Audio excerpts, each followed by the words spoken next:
Hai Sobat Kompas TV, CCTV balik lagi sama saya Randy Mardikasari. Hari ini kita mau membahas tentang keelokan duniawi, yaitu micin. Micin. Siapa di sini yang suka banget sama micin ya? Saya akan memanggil para sobat Q, sobat generasi Q yang menyukai micinisasi. Jadi hari ini kita mau membahas, benarkah micin itu bikin bodoh atau memang sebenarnya orang-orang ini sudah bodoh lalu makan micin, atau sebenarnya yang sudah bodoh makan micin jadi makin bodoh? Kita nggak tahu, pasti teman-teman sudah sangat akrab, sudah sangat paham ya sama stereotip bahwa micin itu bikin bodoh. Nah, bener nggak sih sebenarnya kalau micin itu bikin bodoh? Nah, kita kupas hari ini di CCTV hari ini, Sahabat Kompas TV. Nah, Sahabat Kompas TV, sebelum kita membahas lebih jauh lagi ya mengenai bener nggak sih bahwa micin itu bikin bodoh, nah kita harus tahu dulu nih sebenarnya apa sih itu micin. Mungkin Sahabat Kompas TV juga beberapa ada yang sudah tahu atau mungkin belum tahu. Jadi yang belum tahu saya kasih tahu dulu ya. Jadi micin atau MSG itu punya istilah kimia kerennya, yaitu monosodium glutamat. Jadi dia punya rasa garam atau rasa gurih ya, penyedap rasa makanan yang punya rasa gurih atau umami itu tadi, yang dapat membuat makanan itu menjadi lebih sedap. Namanya juga penyedap makanan kan ya, harus lebih sedap. Nah, sebenarnya dari glutamat sendiri itu sudah ada dalam beberapa, secara alami ya, sudah ada dalam susu seperti daging dan juga teman-temannya ada sayur juga. Nah, micin atau MSG sendiri ditemukan oleh Kikunae Ikeda, seorang profesor kimia dari Tokyo University pada tahun 1908. Konnichiwa, Bapak. Kalau tadi micin dan MSG sudah ditemukan oleh profesor dari Tokyo University ya, Sahabat Kompas TV. Nah, micin atau MSG sendiri itu sudah diklaim aman atau dilegalisasi secara aman gitu ya oleh beberapa lembaga yang terkenal ya kan. Ini ada diantaranya adalah Badan Pengawas Obat dan Makanan Amerika Serikat atau FDA mengategorikan MSG sebagai makanan aman ya. Kemudian ada juga nih dari The Joint FAO atau WHO Expert Committee on Food Additives atau GECFA yang juga menyatakan bahwa micin itu aman ya, Sahabat Kompas TV. Dan sebenarnya dari artikel yang saya baca juga itu tidak ada batasan khusus dalam penggunaan konsumsi micin, alias dalam kadar yang masih aman juga, jangan berlebihan juga gitu. Kemudian dari Kementerian Kesehatan Republik Indonesia juga menyatakan bahwa micin itu aman, Sahabat Kompas TV. Nah, lalu kok bisa ya orang-orang mengira bahwa micin ini bikin bodoh? Dari mana? Ya kan? Penasaran nggak? Nah, Sahabat Kompas TV, kita juga akan menjawab pertanyaan yang sebelumnya. Jadi beginilah ceritanya, kok awal mulanya micin dibilang merusak otak ya. Jadi pada saat itu ada seorang peneliti dari Washington University yang bernama Dr. John W. Olney ini melakukan penelitian terhadap seekor tikus putih dengan cara menyuntikkan MSG tadi melalui bawah kulitnya dengan kadar yang cukup tinggi, yaitu 4 gram per kilogram dari berat badan tikus itu sendiri, yang mana itu tidak lazim dan tidak mungkin diterapkan kepada manusia karena MSG sendiri kan kita gunakan lewat makanan gitu ya, kita mengonsumsi lewat makanan bukan dengan injeksi. Nah, ditanggapilah dari ahli gizi dari Institut Pertanian Bogor, Profesor Herdin Syah, yang menyatakan bahwa dugaan saya atau anggapan generasi micin ini datang dari penelitian tikus tadi dikonotasikan, dipelintir dan jadi mitos. Padahal kita tak mungkin kuat mengasup MSG dengan dosis sangat tinggi. Ya bener, karena tadi kan lewat injeksi sementara kita harus mengonsumsi dengan kadar tersebut, kayaknya juga nggak mungkin kan. Kita sebagai manusia pasti ada batasan-batasan dalam mengonsumsi MSG itu, Sahabat Kompas TV. Jadi dari situ kita bisa dibilang sebagai generasi micin. Sedih ya. Lanjut, Sahabat Kompas TV, kalau ngomongin MSG kita pasti nggak jauh-jauh dari makanan-makanan ya, terutama adalah Chinese food ya kan.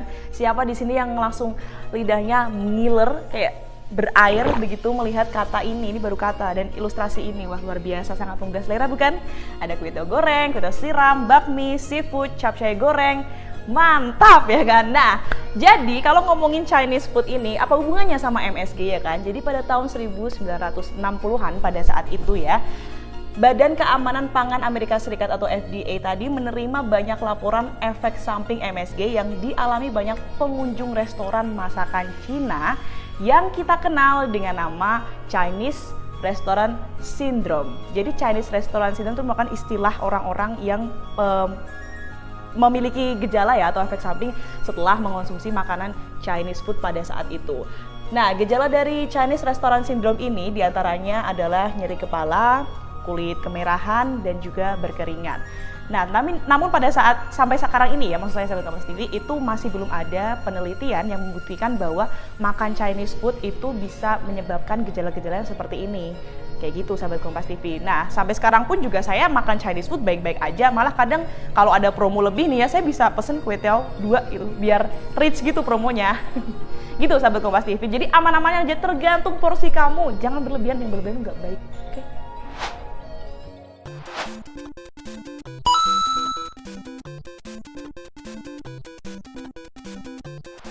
Nah, untuk lebih meyakinkan lagi ya sahabat Kompas TV, mending kita langsung tanya aja kepada ahlinya, yaitu ada ahli gizi, ada Prof. Hardin. Halo Prof, saya mau nanya nih, sebenarnya benar nggak sih kalau glutamat itu bisa menghambat kerja otak kita?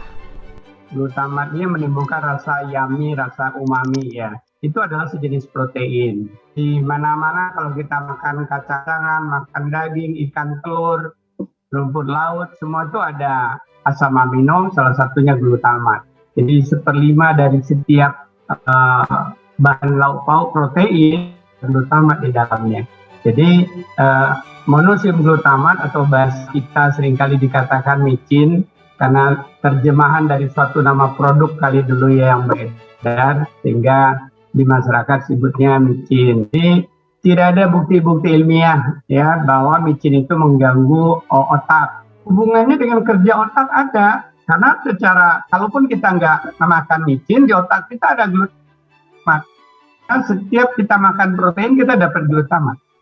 Ya, salah satu peran dari glutamat tadi, membantu kerja dari sel saraf kita. Nah, kalau untuk penggunaan micin sendiri, sebenarnya kita tuh hari-hari boleh dibatasi nggak sih? Atau memang harus dibatasi gitu, Prof? Ya, sebenarnya dalam SK Kementerian Kesehatan itu secukupnya. Karena apa? Karena antar makanan itu berbeda-beda. Ketika kita buat di nasi goreng, bisa jadi kebutuhannya sedikit lebih banyak ketika kita makan sop ikan. Karena ketika kita buat sop ikan, di ikan sendiri ada glutamat, jadi hanya sedikit dibutuhkan. Jadi sampai cita rasa tadi, kita memang itulah yang terbaik. Karena kalau lebih banyak lagi, super banyak, jadi turun selera kita. Karena rada pahit-pahit, sama dengan garam. Kalau banyak garam, pasti kita mulai merasakan nggak enak makanan. Ini adalah tambahan yang diberikan secukupnya sesuai makanan apa yang kita tambahkan. Ketika kita menambahkan kemasakan dari singkong, itu bisa jadi ditambahkan lebih banyak. Karena apa? Karena protein di singkong nggak ada rasa umami. Ketika di bakso itu udah ada glutamat. Jadi makan bakso itu juga daging itu sih udah enak, apalagi ditambah lagi sedikit flavor enhancer, penggugah selera gitu. Ya, thank you banget buat Prof. Hardin ya. Itu tadi sahabat Kompas TV, jadi supaya tahu ya. Next kita akan ke manfaat micin untuk tanaman. Ternyata punya banyak manfaat juga ya si micin ini, nggak cuma bikin kita jadi lidah kita bergeliut ya di makanan. Yang pertama ada di meningkatkan kadar air pada tanaman. Senyawa natrium dapat mengikat air untuk diserap langsung oleh tanaman. Kemudian ada juga mempercepat pembungaan pada tanaman nih. Terutama tanaman sayur dan tanaman hias buat sahabat Kompas TV yang lagi doyan ya sama sayuran dan juga tanaman hias. Ada juga merangsang pertumbuhan tanaman, khususnya pada saat tanaman berusia sekitar 2 minggu tuh. Lagi usia-usia aktif-aktifnya ya bun tanaman.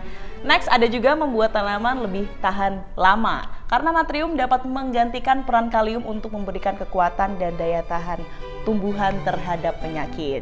Itu tadi ya sahabat Kompas TV. Itu tadi sahabat Kompas TV, masih ada lagi ternyata menjadi pupuk ramah lingkungan. Wah, luar biasa si MSG ini ya, ternyata bisa menjadi pupuk juga karena sifatnya yang mudah larut di dalam tanah untuk diserap langsung oleh tanaman ya sahabat Kompas TV. Karena MSG sendiri kan garam ya, jadi bisa cepat larut kayak gitu ya sahabat Kompas TV.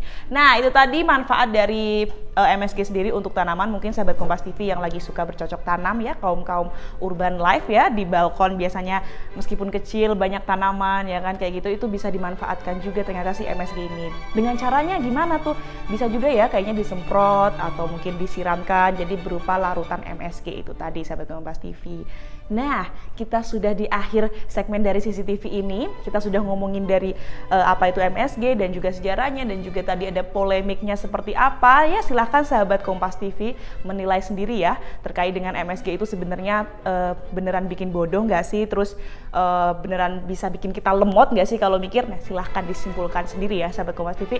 Yang jelas adalah sesuatu yang berlebihan itu tidak baik. Makanya kalau mau mengonsumsi micin itu juga jangan banyak-banyak ya. Selain bikin apa namanya getir di lidah ya nggak sih, kalau kebanyakan juga ya kan enak di lidah. Itu sahabat Kompas TV. Segitu aja ya CCTV hari ini. Kita jumpa di next episode. Kira-kira mau bahas apa? Ya nanti kita lihat di minggu depan. See you kaum micinku. Bye. Aduh kuku gue dry banget nih Gung. Gitu dong Agung. Kamu sengaja kan mencari bloopers kan yang banyak.